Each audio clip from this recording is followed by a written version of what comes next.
So guys हम बढ़ रहे हैं अपनी टेंसेज की सीरीज़ को ही हम आगे कंटिन्यू कर रहे हैं। अभी तक हमने देखे हैं present indefinite tense, past indefinite tense and future indefinite tense.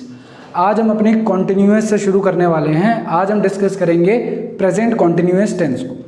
तो हमें समझना है कि प्रेजेंट कॉन्टिन्यूअस टेंस को हम डेली लाइफ में किस तरह से यूज़ करेंगे।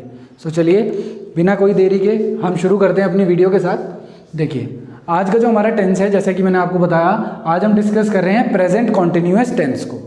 ठीक है, प्रेजेंट कॉन्टिन्यूअस टेंस का यूज़ किया कहाँ जाता है। देखिए जैसे कि इसके नाम से ही आपको पता चल रहा है प्रेजेंट कॉन्टिन्यूअस, यानी कि प्रेजेंट में कोई काम कंटिन्यू चल रहा है। प्रेजेंट कॉन्टिन्यूअस, ठीक है, तो नाम से ही हमें पता चल रहा है कि प्रेजेंट में कोई काम कंटिन्यू चल रहा है। ठीक है, जैसे मैं बोलूँ कि मैं इंग्लिश पढ़ा रहा हूँ, मैं टीवी देख रहा हूँ, ठीक है, मैं क्रिकेट खेल रहा हूँ, मैं टीचिंग कर रहा हूँ, मैं पढ़ा रहा हूँ, मैं इंग्लिश सीख रहा हूँ, ठीक है, मैं अभी अपने फ्रेंड से बात कर रहा हूँ। तो इन तरीके के सेंटेंसेस के लिए जब हम बोलेंगे कि प्रेजेंट में कोई काम कंटिन्यू चल रहा है तो हम यूज़ करते हैं वहाँ पे प्रेजेंट कॉन्टिन्यूअस टेंस का। ठीक है, देखिए इसमें जो हिंदी रेफरेंस है वो आपका क्या रहेगा, रहा है, रही है, रहे हैं, रहा हूँ या रही हूँ। ठीक है, जब भी हमारे पास ये सारे हिंदी रेफरेंसेस आएंगे, रहा है, रही है, रहे हैं, रहा हूँ या रही हूँ, तो हम समझ जाएंगे कि ये कौन सा टेंस की बात हो रही है, प्रेजेंट कॉन्टिन्यूअस की बात हो रही है। कोई काम प्रेजेंट में कंटिन्यू चल रहा है। राइट, चलिए आई होप ये चीज़ आपको समझ आई होगी कि किस कब हमें यूज़ करना है और किस तरह से यूज़ करना है, वो अब हम डिस्कस करेंगे। ठीक है, देखिए सबसे पहले अगर मैं बात करूं पॉजिटिव सेंटेंसेस की या फिर अफर्मेटिव सेंटेंसेस की, तो ये कैसे बनते हैं। सबसे पहले आते हैं हमारे सब्जेक्ट्स। ठीक है, सब्जेक्ट्स के साथ हम हेल्पिंग वर्ब्स का यूज़ करते हैं, is, am and are. Is, am, are. ठीक है, अब देखिए सब्जेक्ट के अकॉर्डिंग हम इनमें से कोई एक चूज़ करेंगे, इज, एम या आर। देखिए जितने भी हमारे थर्ड पर्सन सिंगुलर सब्जेक्ट्स हैं, यानी कि ही, शी, इट या किसी का नेम हो या फिर सिंगुलर नाउन्स हो, इन सभी के साथ हम यूज़ करते हैं इज का। ठीक है, ही, शी, इट, नेम या फिर सिंगुलर नाउन्स, इनके साथ हम यूज़ करते हैं इज का। जैसे he is, she is, it is. अब किसी का भी नेम है, जैसे सोनिया इज। सिंगुलर नाउन में हमारे कोई भी हो सकते हैं, जैसे द बॉय इज। ठीक है, तो इस तरीके से हम इन सभी सब्जेक्ट के साथ हम यूज़ करेंगे इज का। ठीक है, बात करते हैं एम की, तो एम यूज़ होता है सिर्फ आई के साथ। जैसे मैं बोलूँ आई एम मोहित, है ना, आई एम मोहित, तो आई के साथ हम यूज़ करते हैं एम का। ठीक है, अब देखिए जो हमारे बाकी सब्जेक्ट बच गए, यानी कि you, we, they and plural nouns. You, we, they and plural nouns, इन सभी के साथ हम यूज़ करते हैं आर का। ठीक है, जैसे you are, we are, they are. ठीक है, द बॉयज आर, तो जब प्लूरल्स की बात होगी, यू, वी, दे की बात होगी, तो हम यूज़ करेंगे आर का। ठीक है, सो इसी सब्जेक्ट के अकॉर्डिंग जो भी हमारा सब्जेक्ट होगा हम इज, एम या आर में से लगाएंगे। देन हम यूज़ करते हैं वर्ब की फर्स्ट फॉर्म के साथ आईएनजी। जैसे गो बन जाएगा गोइंग, टीच बन जाएगा टीचिंग, वॉच बन जाएगा वॉचिंग। ठीक है, लर्न बन जाएगा लर्निंग, रीड बन जाएगा रीडिंग। तो इस तरह से हम यहाँ पे वर्ब की फर्स्ट फॉर्म और आईएनजी का यूज़ करेंगे। ठीक है, प्लस हमारा ऑब्जेक्ट आ जाएगा, यानी कि other words of the sentence आ जाएंगे। ठीक है, देखिए कुछ एग्जांपल्स के साथ हम इसे समझते हैं। जैसे she is watching a comedy movie. ठीक है, सो क्या है, शी इज़ वॉचिंग, वो देख रही है, अ कॉमेडी मूवी, एक कॉमेडी मूवी देख रही है, वो एक कॉमेडी मूवी देख रही है। ठीक है, तो शी था, शी के साथ हमने इसका यूज़ किया है। नेक्स्ट देखते हैं, he is singing a song.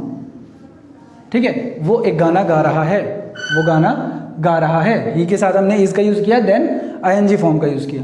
I am learning English, मैं इंग्लिश सीख रहा हूँ, आई एम लर्निंग इंग्लिश। अब देखिए आई के साथ हमने यूज़ किया है एम का। ठीक है, एंड देन लर्न बन गया लर्निंग, है ना, आईएनजी फॉर्म आएगी। देन इंग्लिश, जैसे वी आर गोइंग होम, हम घर जा रहे हैं, वी आर गोइंग होम, हम घर जा रहे हैं। ठीक है, नेक्स्ट देखिए, they are planting some plants in the garden. ठीक है, क्या बनेगा, they are planting some plants in the garden, यानी कि वे गार्डन में कुछ पौधे लगा रहे हैं। ठीक है, प्लांट द प्लांट्स का मतलब होता है पौधे लगाना। सो दे के साथ हमने यूज़ किया है आर का। Then planting some plants in the garden, वे गार्डन में कुछ पौधे लगा रहे हैं। ठीक है, तो यहाँ पे हमें समझ आ रहा था कि सब्जेक्ट हमारा ऐसा या वैसा कर रहा है, सब्जेक्ट ऐसा या वैसा कर रहा है। ठीक है, चलिए बात करते हैं अब अपने नेगेटिव सेंटेंसेस की। तो नेगेटिव सेंटेंसेस हमें किस तरह से बनाने हैं? सबसे पहले आएगा आपका सब्जेक्ट, सब्जेक्ट के बाद हम हेल्पिंग वर्ब लेंगे इज, एम या फिर आर। ठीक है, सेम रहेगा as it is.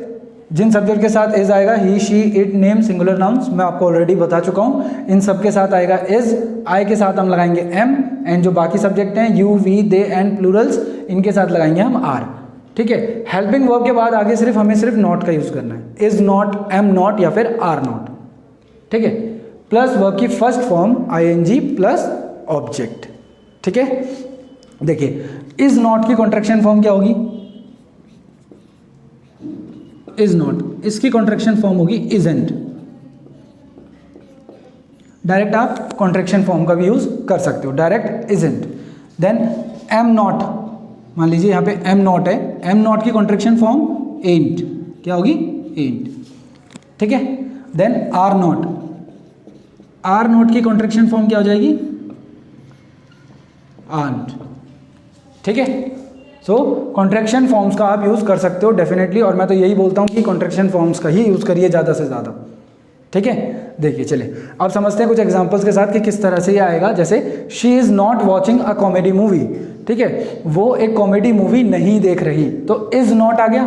She isn't watching a comedy movie, हम ऐसे भी बोल सकते हैं she isn't watching a comedy movie, वो एक कॉमेडी मूवी नहीं देख रही। ठीक है, ऐसे देखिए ही is not singing a song, वो गाना नहीं गा रहा। ठीक है, सो ही इज़न्ट सिंगिंग अ सॉन्ग, तो दोनों ही तरीके से ये है, या तो कॉन्ट्रैक्शन फॉर्म या फिर he is not singing a song. ठीक है, I am not learning English, ठीक है, I am not learning English, मैं इंग्लिश नहीं सीख रहा। ठीक है, we are not going home, we are not going home, हम घर नहीं जा रहे। ठीक है, नेगेटिवली बोल रहे हैं ना हम, दे आर नॉट, सॉरी यहाँ पे नॉट आएगा, they are not planting the plants in the garden, वे गार्डन में पौधे नहीं लगा रहे। They are not planting the plants in the garden, वे गार्डन में पौधे नहीं लगा रहे। सो आई होप नेगेटिव आपको अच्छे से क्लियर हो गए होंगे, पॉजिटिव आपको अच्छे तरीके से क्लियर हो गए होंगे कि किस तरीके से हम बोलेंगे सब्जेक्ट ऐसा या वैसा कर रहा है, या फिर नेगेटिव में सब्जेक्ट ऐसा या वैसा नहीं कर रहा। क्लियर है? सो गाइज चलिए अब डिस्कस करते हैं अपने क्या वाले इंटेरोगेटिव्स को। क्या वाले इंटेरोगेटिव्स मतलब क्वेश्चन, जहां हम किसी को क्वेश्चन करते हैं, राइट। और क्या वाले इंटेरोगेटिव्स मतलब क्या हो गया कि स्टार्टिंग में इनका क्या आएगा कि क्या सब्जेक्ट ऐसा या वैसा कर रहा है, क्या सब्जेक्ट ऐसा या वैसा कर रही है। ठीक है, क्या सब्जेक्ट ऐसा या वैसा कर रहे हैं, इस तरीके से। तो स्टार्टिंग में ऑलवेज क्या आता है हमारे, ठीक है, इसीलिए मैं इसको क्या वाले इंटेरोगेटिव्स बोलता हूँ। तो इसमें क्या होगा, इंटेरोगेटिव्स में हम हेल्पिंग वर्ब्स को आगे ले आएंगे, यानी कि is, am, are always starting में आएगा, देन सब्जेक्ट, उसके बाद वर्ब की फर्स्ट फॉर्म प्लस आईएनजी, ठीक है, प्लस हमारा ऑब्जेक्ट। हेल्पिंग वर्ब हमारे आगे आ जाएंगे, देन सब्जेक्ट, वर्ब की first form plus ING plus object. ठीक है, चलिए देखते हैं एग्जाम्पल के साथ समझते हैं इसे। देखिए, is she watching a comedy movie, is she watching a comedy movie. अब देखिए ये जो सब्जेक्ट है शी, इसके अकॉर्डिंग ही हम आगे की हेल्पिंग वर्ब लगाएंगे ना। तो यहाँ पे शी था, शी के साथ इज लगना चाहिए, तो is she watching a comedy movie, क्या वो एक कॉमेडी मूवी देख रही है, क्या वो एक कॉमेडी मूवी देख रही है। Is he singing a song, ठीक है, क्या वो गाना गा रहा है, ही के साथ इज आ गया, is he singing a song. ठीक है, आर यू लर्निंग इंग्लिश, क्या आप इंग्लिश सीख रहे हो, यू के साथ आर यू लर्निंग इंग्लिश, क्या आप इंग्लिश सीख रहे हो। इज रवि गोइंग होम, क्या रवि घर जा रहा है। अब किसी का नेम है, थर्ड पर्सन सिंगुलर सब्जेक्ट, तो इज आएगा, इज रवि गोइंग होम, क्या रवि घर जा रहा है। Are they planting some plants in the garden, क्या वे गार्डन में कुछ पौधे लगा रहे हैं। ठीक है, क्या वे गार्डन में कुछ पौधे लगा रहे हैं। तो इसमें अब देखिए क्या होगा कि जब हम बात कर रहे हैं नेगेटिव इंटेरोगेटिव्स की, ठीक है, नेगेटिव इंटेरोगेटिव्स भी बनेंगे इसमें, है ना। तो नेगेटिव इंटेरोगेटिव्स में क्या होगा, ठीक है, स्टार्टिंग में ही या तो हम इन कॉन्ट्रैक्शन फॉर्म्स का यूज कर लेंगे, इजंट, एंट या फिर आरंट का।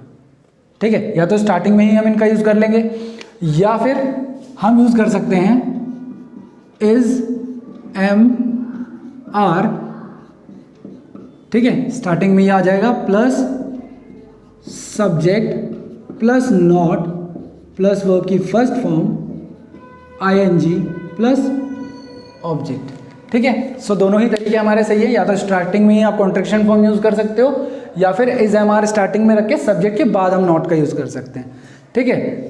देखिए जैसे मैं बोलूँ isn't she watching a comedy movie, क्या वो कॉमेडी मूवी नहीं देख रही, ठीक है। तो ये क्या है, नेगेटिवली हम बात कर रहे हैं ना, नेगेटिव इंटरोगेटिव पूछ रहे हैं। Isn't she watching a comedy movie, क्या वो कॉमेडी मूवी नहीं देख रही। Isn't he singing a song, क्या वो गाना नहीं गा रहा। आरंट यू लर्निंग इंग्लिश, क्या आप इंग्लिश नहीं सीख रहे। इजंट रवि गोइंग होम, क्या रवि घर नहीं जा रहा। Aren't they planting some plants in the garden, क्या वे गार्डन में पौधे नहीं उगा रहे, ठीक है। तो स्टार्टिंग में ही हमने कॉन्ट्रैक्शन फॉर्म का यूज कर लिया। या फिर is she not watching a comedy movie, ठीक है। Is he not singing a song, are you not learning English, is Ravi not going home, ठीक है। Are they not planting some plants in the garden. So ये दोनों ही तरीके सही हैं, आप किसी भी तरीके का यूज कर सकते हो, ठीक है। चलिए नेक्स्ट लास्ट हम बढ़ते हैं अपनी WH फैमिली के इंटरोगेटिव्स की तरफ। वही WH family what, where, when, how, whose, whom, ठीक है। तो जब भी WH फैमिली से हम इंटरोगेटिव्स बनाते हैं, क्वेश्चंस बनाते हैं, तो हम क्या करते हैं WH वर्ड को ऑलवेज स्टार्टिंग में रखते हैं, ठीक है। और बाकी फिर हम क्या वाला स्ट्रक्चर सेम रखते हैं, WH फैमिली का वर्ड आगे आ जाएगा, then is am are plus यहाँ पे सब्जेक्ट आएगा, सॉरी, प्लस आपका सब्जेक्ट प्लस वर्ब की first form plus ING plus object, ठीक है। सो WH वर्ड, फिर is am are, subject, verb की first form ING plus object. चलिए एग्जांपल देखते हैं। Which movie is she watching, which movie मतलब कौन सी मूवी, which movie is she watching, वो कौन सी मूवी देख रही है, ठीक है। वाई इज ही, ठीक है, हेल्पिंग वर्ब आ रही है ना, why is he singing a song, ठीक है, वो गाना क्यों गा रहा है। अब यहाँ पे डेली लाइफ में हम क्या बोलते हैं, why he is singing a song, ऐसे बोलते हैं ना हम, why he is singing a song, वो गाना क्यों गा रहा है। जबकि क्या होता है, हेल्पिंग वर्ब हमारी पहले आनी चाहिए, सब्जेक्ट से पहले आनी चाहिए। Why is he singing a song, ठीक है। देखिए why are you learning English, आप इंग्लिश क्यों सीख रहे हो, ठीक है। Why are you learning English, आप इंग्लिश क्यों सीख रहे हो। जबकि हम क्या बोलते हैं, why you are learning English, ठीक है, बोलते हैं ना हम इस तरीके से। सो हेल्पिंग वर्ब हमारी सब्जेक्ट से पहले आनी चाहिए। Where is he playing cricket, ठीक है, वो क्रिकेट कहाँ खेल रहा है। Where is he playing cricket, वो क्रिकेट कहाँ खेल रहा है। व्हाट आर यू डूइंग, आप क्या कर रहे हो, बोलते हैं ना हम ऐसे ही, आप क्या कर रहे हो। व्हाट आर यू डूइंग, आप कहाँ जा रहे हो। वेयर आर यू गोइंग, है ना, इस तरीके से बोलते हैं हम। आई बात समझ में। तो वो किससे बनता है, वो प्रेजेंट कॉन्टिन्यूअस से ही तो बनता है। Why are you watching TV, why are you playing cricket, why are you making noise in the class, ठीक है, इस तरीके से। Where are you going, which book are you reading, ठीक है, which story are you reading, इस तरीके से हम बोलते हैं जब हम प्रेजेंट कॉन्टिन्यूअस में WH फैमिली का यूज़ करके इंटरोगेटिव्स बनाते हैं, ठीक है। जब इसी में नेगेटिव इंटरोगेटिव बनाने होंगे तो कुछ नहीं करना, सेम आपको कॉन्ट्रैक्शन फॉर्म का यूज़ कर लेना है, ठीक है, सिर्फ कॉन्ट्रैक्शन फॉर्म का यूज़ कर लेना है। जैसे why isn't he singing a song, वो गाना क्यों नहीं गा रहा, ठीक है। ऐसे ही why aren't you learning English, आप इंग्लिश क्यों नहीं सीख रहे, ठीक है। Why aren't you going there, आप वहाँ क्यों नहीं जा रहे। Why aren't you cooking food, आप खाना क्यों नहीं बना रहे। सो जब भी नेगेटिव इंटरोगेटिव्स की बात होगी कुछ नहीं करना, हमें सिर्फ और सिर्फ ये कॉन्ट्रैक्टेड फॉर्म्स का यूज़ करना है, ठीक है। सो आई होप आपको ये बिल्कुल प्रेजेंट कॉन्टिन्यूअस अच्छे से समझ आ गया होगा। अब आपको सेम वही करना है, स्ट्रक्चर्स आपके सामने हैं, ठीक है, इनको नोट डाउन कीजिए, खुद से आप इस पे सेंटेंसेस बनाइए, ठीक है। एंड डेली लाइफ कॉन्वर्जेशन में इसे बिल्कुल यूज़ करने का ट्राई करना है एंड प्रैक्टिस करनी है, इसकी जितनी ज़्यादा हो सकती है प्रैक्टिस करनी है, ठीक है। बाकी अगर आपको कोई भी डाउट हो किसी भी टॉपिक में तो आप मेरे को कमेंट सेक्शन में लिख के बता सकते हैं, ठीक है, वो मैं डाउट आपका क्लियर कर दूंगा। बाकी अगर वीडियो आपको ये इन्फॉर्मेटिव लगी हो तो इस वीडियो को लाइक ज़रूर करें, इसको शेयर करें अपनी फैमिली के साथ, अपने फ्रेंड्स के साथ, एंड चैनल को सब्सक्राइब करना बिल्कुल ना भूलें। Thank you.